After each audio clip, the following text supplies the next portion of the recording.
Hello, dear students. I hope that you all will be fit and fine and ready to class. And this is our 14th class of UGC NET paper second for physical education. And hope that कि आपने पिछली classes हैं उनकी जितनी भी चीजें हैं वो कंप्लीट कर ली होंगी। और आज हम जो है इंडियन हिस्ट्री में हमने ऑलमोस्टली उसकी कवर की थी। हमने दो चीजें उसमें छोड़ दी थी। वी रिमेनिंग पार्ट दैट जो था वो था हमारा प्री इंडिपेंडेंस की और पोस्ट इंडिपेंडेंस। तो प्री इंडिपेंडेंस और पोस्ट इंडिपेंडेंस की जो हिस्ट्री है इंडिया की development of physical education, we will talk on it today. And the main thing is that the question instantaneously come from not from the deep rooted study, but they come into the form of factual type के questions आते हैं। तो आपको बहुत ज़्यादा इसमें deep जाने की या पढ़ने की या ऐसा कुछ करने की कोरिलेशन करने की ज़रूरत नहीं है। सीधा सीधा आप थोड़े से लॉजिक के साथ फैक्ट्स याद रखेंगे और आपको बड़ा आसानी हो जाएगी इन सबको याद करने में। तो चलिए फिर शुरू करते हैं आज की क्लास। 1870 में इंडिया की जो डेवलपमेंटल हिस्ट्री है प्री इंडिपेंडेंस, वहाँ से इसको माना जाता है, क्योंकि इंडियन एजुकेशन सिस्टम जो है इस टाइम पे इंट्रोड्यूस हुआ था। क्योंकि उससे पहले स्ट्रक्चर्ड नहीं था, बस एवे ही था, क्योंकि रूल कर रही थी ब्रिटिश, और ब्रिटिश वालों ने इंडियन के एजुकेशन सिस्टम पर बहुत ज़्यादा ध्यान नहीं दिया हुआ था। चलिए अब नेक्स्ट देखते हैं। 1894 इंटरनेशनल ओलंपिक कमेटी। अच्छा, इंटरनेशनल ओलंपिक कमेटी और इंडियन ओलंपिक कमेटी को मतलब IOC से दर्शा देते हैं, या कभी कभी IO उसके साथ आप जो है मिसकंसेप्शन आपका कभी नहीं हो या फिर मिस इंटरप्रेट आप नहीं करें। उसकी जो है वो 1927 में स्टेब्लिशमेंट हुआ है, इसका 1894 में हुआ है IOC। Okay, Indian Olympic committee भी IOC से भी दर्शा देते हैं उसको, तो उसमें कभी कभी जो है वो प्रॉब्लम हो जाती है लोगों को। अच्छा, इंटरनेशनल कमेटी की बात जब आती है, इंटरनेशनल ओलंपिक कमेटी की, तो ओलंपिक कमेटी का जो है मुख्यालय अगर देखा जाए तो वो ये जो एस्टेब्लिशमेंट हुआ था वो पेरिस फ्रांस में हुआ था। ठीक है, तो अब हम आगे देखेंगे। 1914 में हनुमान व्यायाम प्रसारक मंडल की स्थापना हुई। 1920 YMCA young man Christian association, जिसको रियल डेवलपमेंट जो है ऑफ स्पोर्ट्स इंडिया में माना जाता है, वो यहीं से शुरू हुआ है। SC बक इसके संस्थापक थे इंडिया में। 1924 HPPM started to the 5 week summer programs. इन्होंने यूथ, मेंस और बॉयज और गर्ल्स के लिए स्पेशलिटी के लिए समर प्रोग्राम्स 5 वीक के स्टार्ट किए थे 1924 में। 1925 में इंटर यूनिवर्सिटी बोर्ड की स्थापना हुई थी, जिसका नाम जो है बाद में चेंज कर दिया गया है एसोसिएशन ऑफ यूनिवर्सिटीज बोर्ड्स के नाम से। अभी के टाइम में आप देख पाएंगे इसको। 1927 में इंडियन ओलंपिक एसोसिएशन, इसकी स्थापना हुई। 1931 government college of physical education Hyderabad. 1932 Christian college of physical education Lucknow. 1936 Berlin Olympic. अगर आपको ये अच्छी तरह से याद हो, जब हमने ये जर्मनी की हिस्ट्री हम पढ़ रहे थे तभी भी मैंने आपको ये एक्सप्लेन किया था कि बर्लिन ओलंपिक की इंपॉर्टेंस इतनी क्यों थी हमारे इंडियन पर्सपेक्टिव में। बिकॉज जो हनुमान व्यायाम प्रसारक मंडल जो था उसने अपने कई सारी जो डेमोन्स्ट्रेटिव एक्टिविटीज थी उनको एस्थेटिकली रिप्रेजेंट किया था इन फ्रंट ऑफ वर्ल्ड। ठीक है, तो वहां से HBPM को भी काफी रिकॉग्निशंस मिली थी, क्योंकि ये इंटरनेशनल लेवल का एक परफॉर्मेंस और डेमोन्स्ट्रेशन था। In 1938 the training institute of physical education Kandivali Mumbai में स्थापित किया गया। 1946 national association of physical education and recreation were founded in India. चलिए, तो अब जो है कुछ और फैक्ट्स हैं, इन फैक्ट्स को बहुत अच्छे से हम देखेंगे। तो 1948 की अगर बात करें, इसमें यहाँ राधाकृष्ण ने education commission, doctor Sarvepalli Radhakrishnan ने रेकमेंडेशन किसकी थी, यहाँ पर रेकमेंडेशन थी, इनको अपॉइंट किया गया कि जो प्रॉब्लम्स थी यूनिवर्सिटी के साथ उनकी एजुकेशन जो है, एजुकेशन कहें या फिर आप ये समझिए कि जो जो पेडागोजी थी उसको किस तरह से इम्प्रूव किया जाए। कुल मिला के जो टीचिंग और लर्निंग का स्टैंडर्ड था ये यूनिवर्सिटीज में, उनको किस तरह से अपलिफ्ट किया जाए, तो इसके लिए ये कमेटी गठित की गई थी, जो 1948 और 1949 में इन्होंने अपनी रिपोर्ट प्रस्तुत की थी। 1950 the central advisory board of physical education and recreation was formed. ठीक है, इसका बात ये था, इन्होंने ज्यादा फोकस दिया था किस पे, matters pertaining to physical education by the advice of government.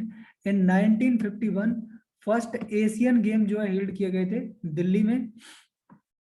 1953, इससे क्वेश्चन कई एक बार ये पूछता है, राजकुमारी अमृत कौर स्कीम जो है वो कब लॉन्च हुई थी, तो इसको आप ध्यान रखिए। राजकुमारी अमृत कौर, एक और क्वेश्चन इससे पूछता है कि राजकुमारी अमृत कौर जो है वो किससे रिलेटेड थी, तो ये टेनिस से रिलेटेड थी। 1954 all India council of sports इसमें फॉर्म हुई। School games federation of India, जिसको काफी इंपॉर्टेंट, और इससे एसजीएफआई का क्वेश्चन अक्सर आता रहता है, तो आप इसको ध्यान में रखेंगे। This was established to provide the holistic physical education for the excellence in schools. मतलब ये जो एसजीएफआई है ये स्पेशली स्कूल गेम्स के लिए की गई थी। National discipline scheme NDSI late J&K Bhosle started to the youth scheme called National Discipline Scheme to build strong discipline youth so as to work in schools and instructor when needed. चलिए ठीक है, 1956 देखते हैं, national plan for physical education and recreation CABPE central advisory board of physical education जो है वो भी formalise हुआ इसमें। इसका मेन जो काम था वो क्या था, this is form in order to promote and popularize the physical activities and need to prepare the national syllabus of physical education. मतलब इससे पहले कोई भी सिलेबस जो था वो नेशनल लेवल पे कोई भी तैयार नहीं था। Randomly on the behalf of their ability and capability all the teachers of physical education and the instructors, they were propelling to the study among the students in the schools as well. तो उस time तक formalise कोई नहीं था, तो इस यहाँ पे इन्होंने इसको फॉर्मुलाइज करने के लिए ये कदम उठाया। यूनिवर्सिटी ग्रांट कमीशन का भी इस्टेब्लिशमेंट 1956 में ही हुआ था। तो अगर हेडक्वार्टर इसका बहादुर शाह जफर मार्ग न्यू दिल्ली में है, इसके हेडक्वार्टर के बारे में कभी कभी आप पूछ लेता है। अच्छा, इसके सेंटर्स के बारे में भी पूछ लेता है, तो इसके 6 सेंटर हैं, पुणे, हैदराबाद, कैलकाटा, भोपाल, गुवाहाटी और बेंगलुरु। तो इनके सेंटर्स को आप याद रखिए। और बाकी 1957, ये तो बहुत इंपॉर्टेंट डेट है, अक्सर इससे क्वेश्चन जो है पूछ लिया जाता है। इसके LNIUP के कई एक जो रिलेटेड सेंटर्स हैं उसके सेंटर्स से भी रिलेटेड क्वेश्चन कई एक बार आते हैं, तो आप एग्जाम में इसको अच्छी तरह से याद रखेंगे। और लास्ट जो LT ग्रेड का एग्जाम था उसमें भी LNIUP का क्वेश्चन आया था, LNCPE का क्वेश्चन आया था। अब हम देखेंगे 1958 the sports and youth department were appoint. अच्छा, इस टाइम में एक चीज और खास थी कि जिसके चेयरमैन जो थे वो महाराजा ऑफ पटियाला थे। एडहॉक कमेटी की इंक्वायरी इसी समय में बिठाई गई थी। This was appointed in order to look and evaluate the standard and the status of facilities of the playground equipment and physical education. क्योंकि इस टाइम पे काफी हमारे जो इंडिया में जो गेम्स थे वो काफी अच्छे से फिर प्रमोट से होने लग गए थे। इसके बाद में 1959, क्योंकि ये जो है वो पोस्ट इंडिपेंडेंस की बात हो गई थी, क्योंकि जब तक प्री इंडिपेंडेंट थे हम अंग्रेजों पे बेस्ड थे कि वो किस तरह से किस चीज को मैनेज करेंगे। We need to follow the orders under the supervision of English people, but after the independence we were free to execute our different kind of the policy to represent the India into various games at international level. In 1959, the Kuzru Committee was formed for the effective coordination avoid to the misdirection. ये uniformity of command के लिए इसको form किया गया था ताकि examine और report various schemes की अच्छी तरह से अपर लेवल पे पहुंचाई जा सके, जिससे कि जो रिसोर्सेस हैं हमारे उन रिसोर्सेज का मिसयूज नहीं हो और उसका फायदा जो है वो उस कम्युनिटी तक पहुंच पाए जिस कम्युनिटी के लिए गवर्नमेंट प्लान कर रही है। National physical efficiency drive was started. ये क्वेश्चन भी इससे रिलेटेड क्वेश्चन कई एक बार एग्जाम्स में आता है और पूछा जाता है, तो ये नेशनल फिजिकल एफिशिएंसी ड्राइव का भी आप ध्यान रखेंगे। इसका मेन मतलब क्या था, ये इवेल्युएशन से रिलेटेड था कि जी फिजिकल फिटनेस जो है वो इंडिविजुअल्स की किस तरह से हम नाप सकते हैं, इस पे काफी काम किया गया था 1959 में। इन 1960 Call and Kapoor Committee. This was formed to examine the suggest measure to the development of the sports and games. अब 1961 को देखिए, ये जो है डेट आपको भूलनी नहीं है, ये डेट जो है बहुत इंपॉर्टेंट है क्योंकि इसमें ढेर सारे एस्टेब्लिशमेंट अलग अलग टाइप से हुए हैं। मैं इसको आपको ये जितने यहाँ मेंशन है इससे भी कहीं ज्यादा एस्टेब्लिशमेंट इस ईयर में हुए हैं, तो आप कमेंट बॉक्स में उनको बताएंगे अच्छी तरह से, और नहीं तो बाद में मैं आपको एक और जब नेक्स्ट वीडियो हम बनाएंगे इसकी, या नेक्स्ट जब एलटी ग्रेड का पेपर हम हो सकता है नेक्स्ट संडे से करेंगे, तो एलटी ग्रेड का पेपर जब हम करेंगे तब फिर मैं उसका डिटेल एक्सप्लेनेशन आपको दूंगा। NS पटियाला का एस्टेब्लिशमेंट इसमें हुआ। अच्छा, अब जब NS की बात आती है तो इसके साथ ही जो है और बाकी सेंटर्स तो हैं, इनकी भी डेट्स आप जो है वो ध्यान में रखेंगे। जैसे NS Bengaluru 1975, NS Calcutta 1983, LNCP Trivandrum 1984 और NS गांधीनगर ये 1987। इनको इसलिए एक जगह रख दिया गया ताकि आपको NS से रिलेटेड जितने भी एस्टेब्लिशमेंट हुए हैं उनको कोरिलेट करके या फिर कंपैरेटिव एनालिसिस में आपको मदद करें, और कंपैरेटिव स्टडी हमेशा लगभग हमें याद रह जाती है। चलिए अब बात करते हैं अर्जुन अवार्ड की। तो 1961 में ही अर्जुन अवार्ड भी स्टार्ट हुआ था। ये Arjun award basically outstanding sportsmanship के लिए दिया जाता है। National council for the education research and training, ये आप ये समझ लीजिए एजुकेशन और रिसर्च ट्रेनिंग की एक बहुत ही फेमस बॉडी है इंडिया के अंदर। शायद ही कोई ऐसा टीचर रहेगा जो इसके बारे में नहीं जानेगा। तो इसका एस्टेब्लिशमेंट भी 1961 में हुआ था। और इसका एस्टेब्लिशमेंट हुआ क्यों था? Establish with the agenda of design and support the common system of education which national and characteristics of the encourage to the diverse culture across the country। तो उस समय जो एजुकेशन का कल्चर अक्रॉस इंडिया चल रहा था उसको अच्छी तरह से समायोजित करना और ठीक ढंग से उसका एग्जीक्यूशन हो पाए, इसलिए NCERT का गठन किया गया। और इसका मेन मोटो जो था वो इनकरेज करने का था, जो फिजिकल कल्चर था उसका, एजुकेशन का कल्चर था उसको across country. 1962 all India sport Congress का गठन हुआ।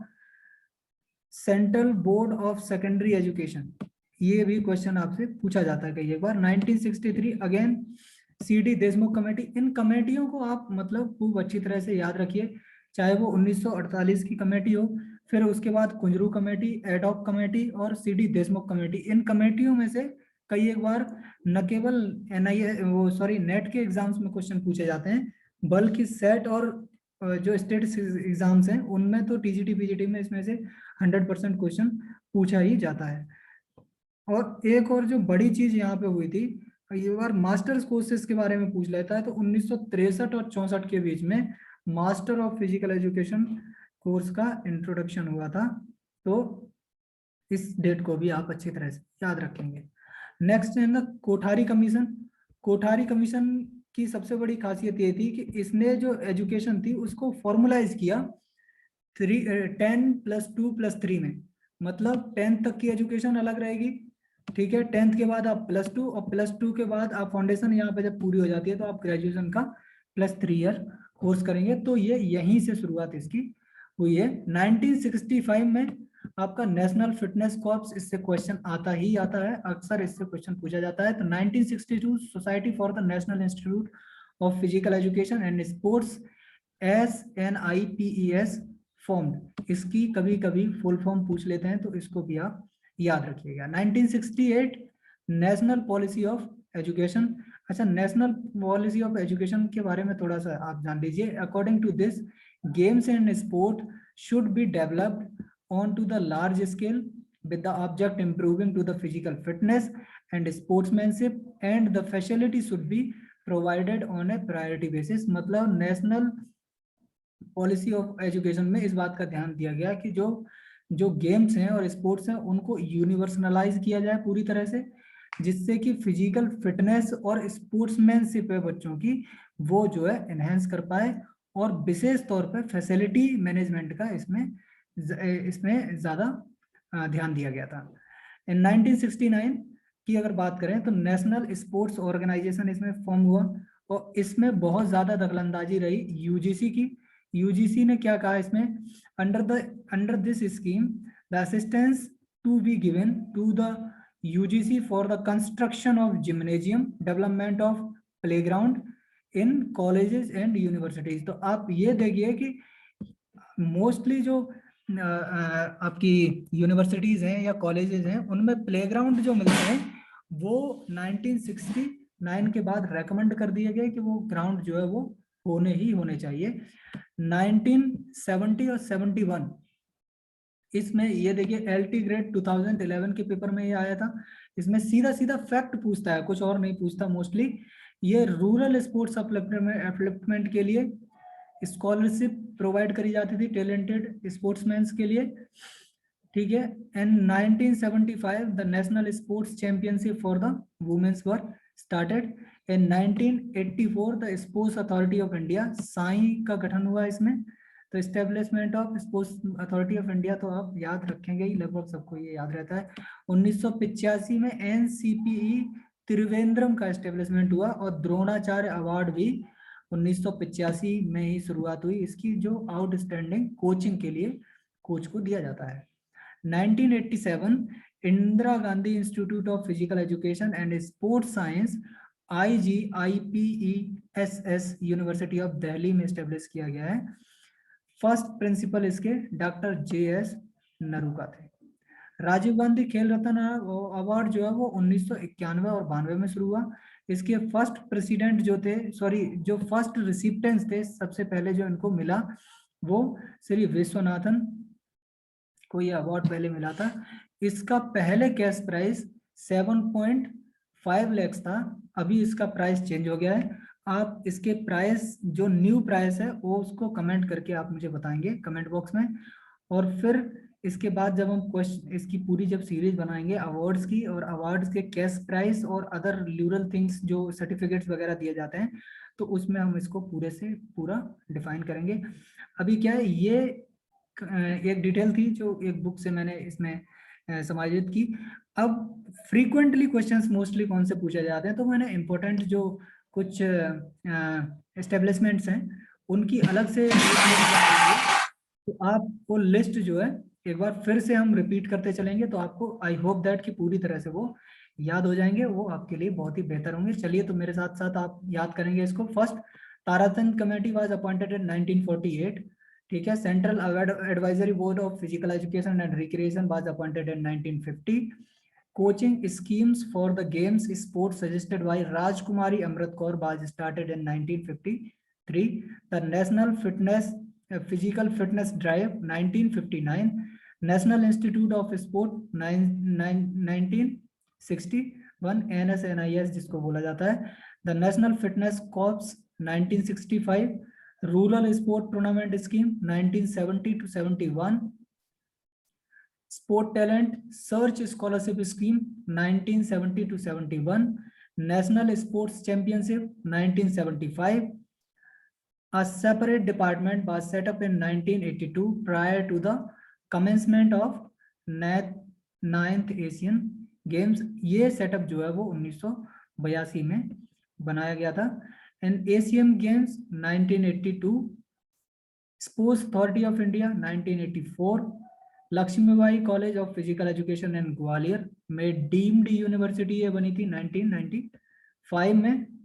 The first ever national sports policy was announced 1984.